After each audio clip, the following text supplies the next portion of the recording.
Karomah Sayyidi Al-Habib Saihan bin Mustafa Al-Bahar, wali yang jazab atau nyeleneh. Siapa yang tidak kenal dengan sosok beliau, salah seorang zuriyah Rasulullah Shallallahu Alaihi Wasallam. Beliau adalah Al-Habib Saihan bin Mustafa Al-Bahar yang akrab dengan sebutan Wan Saihan. Seorang yang sering sekali disebut-sebut oleh para ulama-ulama dan para habaib sebagai waliullah yang jazab atau nyeleneh. Beliau sangat susah dicari karena sering berpindah-pindah tempat dengan cepat. Bahkan Al-Habib Umar bin Hafiz, ulama Yaman, terkadang di sela asiknya mengajar santri di Tarim, Yaman, berkata, "Kita kedatangan seorang waliullah Wan Saihan, tapi tidak terlihat oleh para jamaah. Di antara karomah beliau, 1. Jalan belakangan, tidak tahunya sudah sampai duluan. Suatu ketika sebut saja si A bersama jamaah mau berangkat ke acara maulidan. Lalu sambil lewat menyapa sang Habib, 'Habib, ayo kita ke maulidan, nanti kemalaman.' Maka si Habib Saihan menjawab sambil marah-marah, 'Sudah sana berangkat.' 'Kiai, ente duluan, nanti anda nyusul, berisik aja loh.' Begitu si A tiba di majelis, betapa kagetnya. Ternyata entah lewat mana sang Habib Saihan itu, ternyata beliau sudah berada di deretan jemaah terdepan bersama habaib dan ulama lainnya. Si A hanya berkata dalam hati, 'Subhanallah,' sambil tersenyum dan geleng-geleng kepala.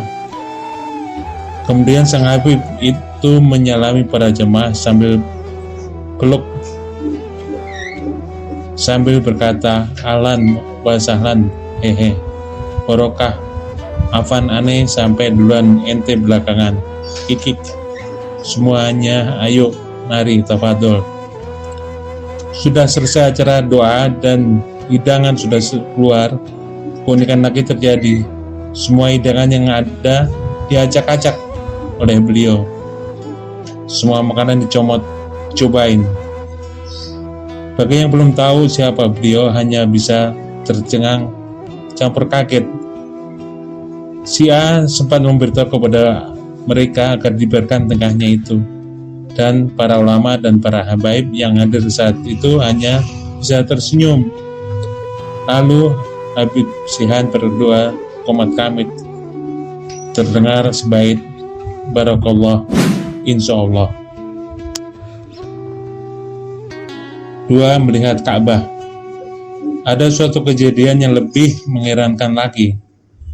Di waktu azan maghrib berkumandang di depan musola, sang Habib Saihan membawa gitar dan teriak-teriak di saat jemaah akan melangsungkan sholat maghrib. Maka tentu saja hal ini membuat marah sang marbot musola. Maka dengan lantangnya sang marbot itu mencaci maki Habib Saihan habis-habisan. Tiba-tiba Habib Saihan menjepit leher marbot tersebut dan dibenamkan ke dalam ketiaknya. Dan tiba-tiba sang marbot itu menangis sambil mengatakan, "Saya lihat Masjidil Haram di Mekah, saya lihat Baitullah dan Ka'bah di Mekah." Dan akhirnya marbot tersebut segera meminta maaf kepada Habib Saihan. 3. Mendapat keberkahan. Ada sebuah rumah dari seorang keluarga miskin. Dia hanya pedagang kecil di siang hari. Tiba-tiba didatangi oleh Habib Saihan. Maka tanpa permisi terdahulu, beliau langsung nyelonong masuk ke rumahnya tanpa minta izin terlebih dahulu. Beliau langsung menyantap makanan yang ada di meja makannya. Akhirnya sang tuan rumah hanya bisa melongo tanpa berkata apapun. Kemudian Setelah menyantapnya, sang Habib pun pamit sambil berkata, "Terima kasih ya, Assalamualaikum." Heran dan tak habis pikir, tuan rumahnya bisa melongo. Subhanallah. Anehnya, tak berapa lama kemudian si keluarga miskin pedagang kecil itu mendapat rezeki tak disangka-sangka dan kini menjadi pedagang besar dan kaya raya. Menurut segelintir orang yang paham artinya, jika seandainya tuan rumah tadi marah-marah dan tak terima, maka tidak akan menjadi seperti sekarang, bisa menjadi orang yang kaya raya. Kisah lain, ada seorang tukang es cendol di Madrasah Al-Watoniyah, Klender, Jakarta Timur. Esnya diambil segelas tanpa permisi apalagi bayar. Hehe. Namun si tukang es hanya geleng-geleng kepala tanpa komentar. Sempat dia ingin marahi sang Habib Sehan itu, namun diberitahu oleh Pak Satpam yang mengenal sang Habib itu, lalu si tukang es hanya bisa diam. Begitu selesai, tak berapa lama setelah Habib Sehan pergi, segerombolan orang entah dari mana memborong semua es cendolnya dengan bayaran yang lebih, hingga dia tidak perlu lagi berjualan hingga larut malam. Benar-benar laris manis barokah sang Habib.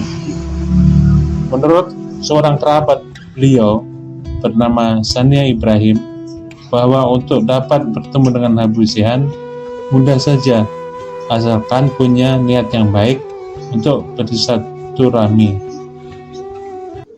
Karena Habib Sehan sering berpindah-pindah tempat.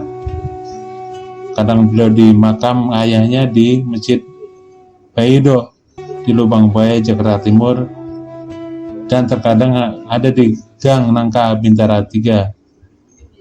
Dan menurut cerita, kalau bertemu beliau akan disambut khodam atau jin di depan pintu, dan hanya orang-orang yang soleh dan punya niat yang baik dan dapat berjumpa dengan beliau. Dan apapun kata-kata Habib Sehan dan kelakuan beliau jangan diterjemahkan dan diartikan seenaknya, karena yang tahu maksudnya hanya Allah Subhanahu wa Ta'ala. Masih banyak lagi kisah-kisah tentang beliau yang kami dengar dari para guru, sesepuh, orang tua, dan teman-teman. Para guru yang hanya pesan bila dan barangkali suatu waktu Anda ketemu sang Habib eksentrik itu, kemudian tiba-tiba istri atau suami Anda atau Anda sendiri dibentak-bentak dan dimaki-maki, sebaiknya Anda diam dan bersabar. Biarkan beliau sesukanya, toh kita tidak tahu kehendak Allah yang bisa saja melalui perantara beliau, dan hanya Allah yang maha tahu. Karomah yang dimiliki oleh para wali adalah merupakan suatu perkara yang di luar kemampuan akal manusia biasa untuk memikirkan atau menciptakan. Perkara itu, yakni karomah, diberikan Allah kepada hamba pilihannya.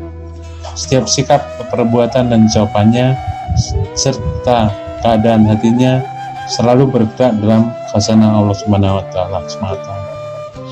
Oleh karena itu, bagi waliullah dan karomahnya kadang-kadang tampak keanehan-keanehan, baik dalam sikap, tindakan, dan ucapan yang tidak begitu saja mudah bagi akal manusia biasa untuk memahaminya. Semoga Allah Subhanahu wa Ta'ala dapat mempertemukan kita juga mungkin para muhibin dengan Habib Sehan Al-Bahar, sekedar mencium tangan dan menjabat tangannya sebagai rasa mahabbah dan cinta kepada ulama dan habaib. Begitulah cara Allah menyembunyikan dan para kekasihnya. Ada rahasia di balik rahasia.